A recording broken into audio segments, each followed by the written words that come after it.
Você já parou para pensar em como as situações do dia a dia podem afetar a saúde dos nossos olhos? Por exemplo, a exposição à poluição, quem vive nas grandes cidades principalmente, ao clima seco. Aqui em São Paulo, chover, acho que virou assim artigo de luxo, porque não chove mais. O ar-condicionado, estamos no estúdio de televisão, às vezes você usa ar-condicionado no carro, em casa, no trabalho. E até mesmo, gente, o uso constante de aparelhos eletrônicos, como o seu celular, podem provocar a síndrome do olho seco. É um problema que pode causar muito desconforto e até comprometer a sua visão. E é sobre esse assunto que nós vamos falar agora aqui na Casa do Tribuna com o oftalmologista Dr. Daniel Camelotti.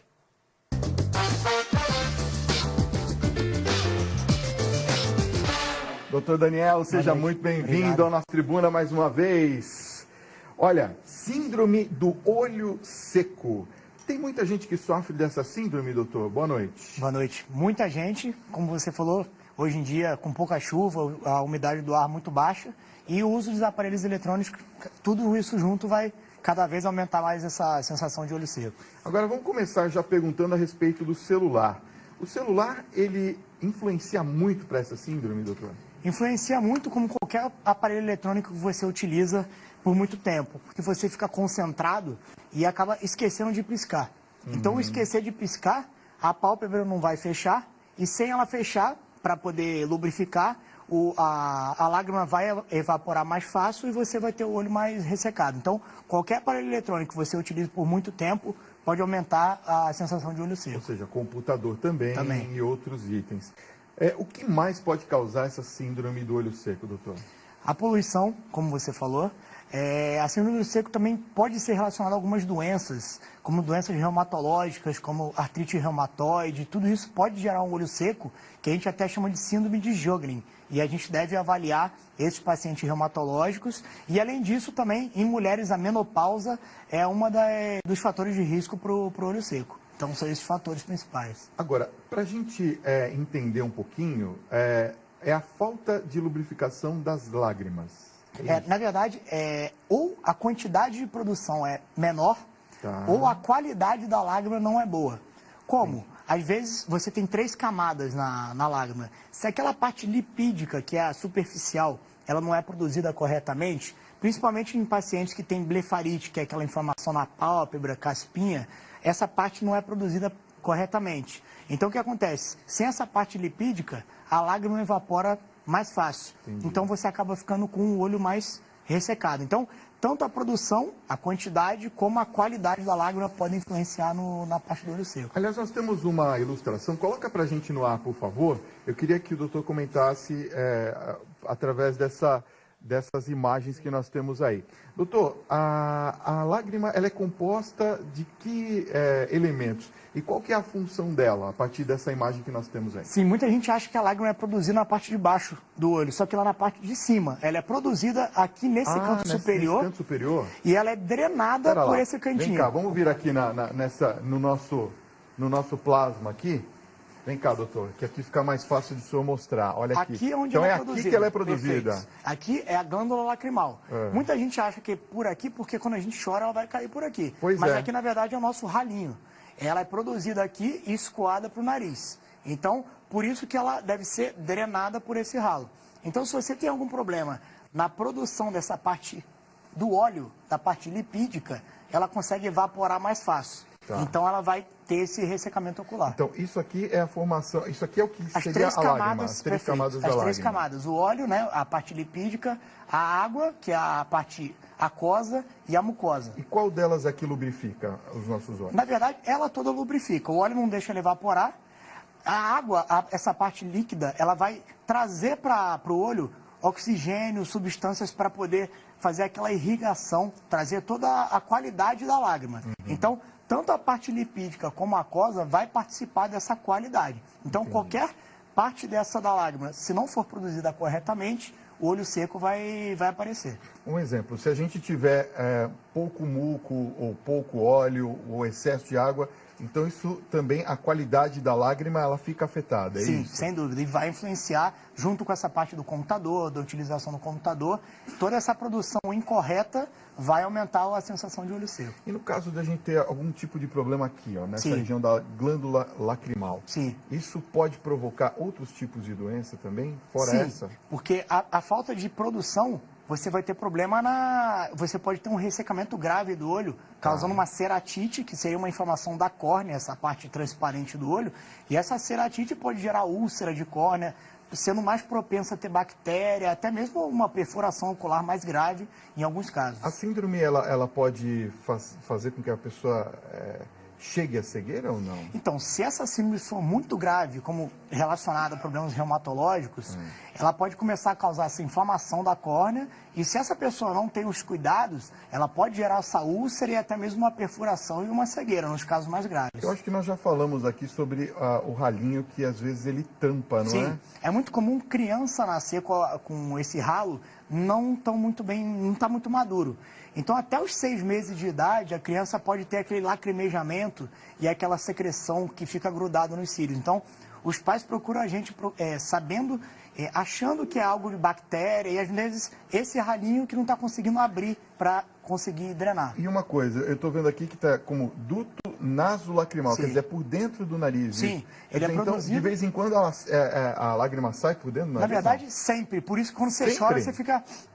Porque a lágrima vai ser drenada entendi. para o nariz. Quer dizer, não sai tudo por aqui, vai também por esse duto. Perfeito, perfeito. É o ralinho que vai para o nariz. Aí, quando tem alguma obstrução, a gente precisa ver a causa da obstrução e fazer o tratamento correto. Vocês sabiam disso? Eu nem imaginava isso daqui. Vamos sentar lá, doutor. Incrível, hein? Olha só como o corpo humano é perfeito, né? Eu queria falar um pouquinho sobre essa questão dos produtos que a gente acaba utilizando quando a gente sente que o olho está muito seco. Como, por exemplo, aqueles colírios. São indicados ou a gente não deve utilizar colírios nesse caso? Então, na verdade, deve tomar muito cuidado, porque existem alguns colírios que você chega na farmácia e eles dão aquele vasoconstritor. O vasoconstritor é o quê? Ele vai afinar os vasos, é aquele colírio que deixa o olho branquinho. Só que, na verdade, ele está falseando o seu problema. Tá. Você vai deixar o olho branco, pode causar um efeito rebote, depois você para de usar, volta pior. E quem tem tendência a ter pressão arterial alta, do jeito que eu falei que ele é drenado para o nariz, ele vai, a longo prazo ele vai afinando os vasos do corpo e pode gerar uma pressão arterial alta. Então, saber qual colírio usar. O lubrificante, principalmente. Só que não é todo lubrificante em todos os pacientes. Você deve saber qual é mais indicado para cada paciente. O usuário de lente de contato é mais indicado sem conservante. Então, você deve saber sempre o tipo de lubrificante para cada paciente. Quem tem essa síndrome pode utilizar lentes de contato? Evitar ou tentar utilizar uma lente de contato que não vai ressecar tanto o olho. Então, por isso que a gente deve analisar. Você não deve comprar lente de contato sem avaliar o seu filme lacrimal, se você tem esse olho seco, senão você pode produzir problemas com a utilização de lente de contato. Entendi.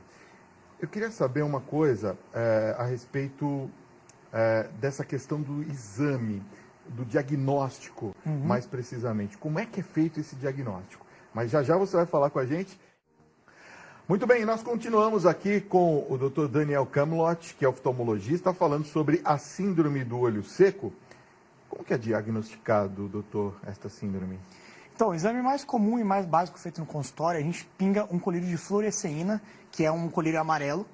A gente pinga no paciente, coloca na lâmpada de fenda, que é aquele microscópio que a gente vê com um tamanho aumentado, e joga uma luz de azul de cobalto. Tá. Essas cores vão gerar uma cor esverdeada da lágrima, e a gente vê o tempo que essa lágrima vai evaporar. Então, com essa cor esverdeada, começa a ter a gente chama de break-up time, é o tempo de quebra dessa lágrima. Então, a gente começa a ver os pontos pretos, e o normal seria durar uns 10 segundos para poder evaporar. Tem paciente que 2, 3 segundos já está evaporando, e a gente já consegue ver que existe esse ressecamento, além de outros exames, como testes de Schirmer, que você coloca uma fitinha, ver quanto ele vai gerar o volume de lágrima. Então, existem alguns exames que a gente consegue fazer no consultório. Vamos às perguntas dos telespectadores? Está todo mundo participando e você deve participar também. 11 95 033 6870. Pode enviar suas questões, colocando sempre o nome e a localidade de onde você está falando. Boa noite, Fábio e doutor Daniel. A claridade do celular faz com que os meus olhos ardam bastante. Quer dizer, ela sente ardência nos olhos. Isso é sinal da síndrome do olho seco? É a Josi de Pernambuco, cidade de Surubim, que está perguntando. Então, Josi, a ardência e a fotofobia, a dificuldade com a luz, são um dos sintomas do olho seco. Então, não é só aquela luz do celular, qualquer luz, até na rua, que vai bater no seu olho, sol, vai irritar porque o seu olho é ressecado. Então, aquela inervação da córnea vai sendo afetada. Então, sim, pode ser um sinal do olho seco, mas deve sempre passar com o médico para poder fazer o diagnóstico correto. Boa noite, Fábio e doutor Daniel. Meu nome é Selma. A minha mãe tem glaucoma e pinga 2 tipos de colírio nos olhos. O olho esquerdo tem apenas 60% de visão devido a um derrame na retina. Isso aconteceu depois de 1 ano de ter feito a operação de catarata. Além disso, ela tem também o olho seco. A pergunta é, este olho que tem apenas 60%, a tendência é a perda total da visão? Ela tem hoje 90 anos de idade e reclama muito que a vista dela está embaçada. Então, Selma, o problema da baixa visual pode ter várias causas. Pelo que ela disse, teve esse problema da obstrução da retina. A retina tem vários problemas e deve ser avaliado qual foi esse problema que gerou essa perda visual. Então, o importante é ela passar com o médico dela, saber se está relacionado ao glaucoma e saber se ela consegue recuperar com algum tratamento, ou seja, já é alguma sequela de uma oclusão vascular, como se fosse um derrame no fundo do olho que causou uma sequela, ou se ainda existe algum tratamento no caso dela. Quer dizer, existe a possibilidade de ser uma sequela do problema que ela teve no passado, mas isso deve ser avaliado com alguns exames pelo próprio oftalmologista para avaliar a retina com detalhe. Ok. A Marlene de Votuporanga, São Paulo, pergunta: meu filho vive com os olhos como se fossem chorando, ou seja, não para de sair lágrimas, as lágrimas sempre ficam escorrendo. Ele tem 24 anos de idade. Isso é algum tipo de síndrome? É importante avaliar aquilo que a gente explicou, que crianças podem nascer com obstrução lacrimal, mas o adulto também pode ter essa obstrução. Então, o lacrimejamento excessivo pode ser consequente à obstrução lacrimal, do canal lacrimal, ou até mesmo o olho seco lacrimeja muito, porque você tem a qualidade da lágrima afetada, então o corpo tenta produzir, aumentar a quantidade para poder repor. Então, o olho seco lacrimeja muito. Então, ele deve ser feito esse diferencial se existe obstrução no canal lacrimal ou se pode ser olho ressecado, sempre fazendo esse diferencial com o médico. Boa noite, Fábio e doutor Daniel. Meu nome é Elielma, sou de Entre Rios, na Bahia, povo baiano. Ó. Beijo, cara, eu sei que a audiência da Rede Vida aí é incrível. Ela está perguntando o seguinte, doutor, qual é o motivo da minha filha ter parte do olho meio amarelo? Por acaso pode ser o início da síndrome? Então, Léo, deve ser investigado vários problemas. O olho amarelado pode ser fisiológico dela. Existem pessoas com uma melanose conjuntival, que a gente chama que pode ser fisiológico, mas amarelado. Deve ser investigado com um médico, o gastroenterologista, hepatologista, porque em alguns casos aquela icterícia pode gerar uma esclera mais amarela. Então, podem ter várias causas que devem ser diferenciadas no exame, mas isso deve ser feito com mais detalhe no exame com o seu médico. Vamos lá, tem uma pergunta que ela é bem longa, eu vou pedir para vocês fazerem a pergunta bem chutinha, tá? Boa noite, Fábio e doutor Daniel. Eu sou a Silene de Passos, Minas Gerais, cidade onde mora o meu sogro. Um beijo a todos aí de Passos, Minas Gerais. Meu olho fica vermelho o tempo todo, doutor, como se tivesse areia dentro dele. E também no cantinho há sempre uma secreção. Os médicos não conseguem tratar. Já usei vários colírios e me falaram que é a síndrome do olho seco ocasionado pela menopausa. Isso é possível? Sim, como eu falei, a menopausa é um dos fatores de risco do olho seco, né? Deve ser investigado se existe algum outro fator que pode ser tratado como a causa para amenizar, mas eu digo sempre que o olho seco, o olho vermelho, desculpa, tem diversas causas. Então deve ser investigado para saber se, às vezes você pensa que é só um olho vermelho simples, mas às vezes é uma uveíte, alguma úlcera, algo mais grave que deve ser investigado com o seu médico oftalmologista e tratado corretamente. O importante é não deixar de ir, principalmente se sente essa areia dentro, sim, né, doutor? Sim, não sair usando qualquer colírio, passar com o seu médico oftalmologista para avaliação correta. Doutor Daniel Camelot, quero agradecer muito sua presença nessa noite, foi incrível o nosso papo. Obrigado por ter vindo, tá? Obrigado. Muito bem. Obrigado por ter vindo. Gente, olha...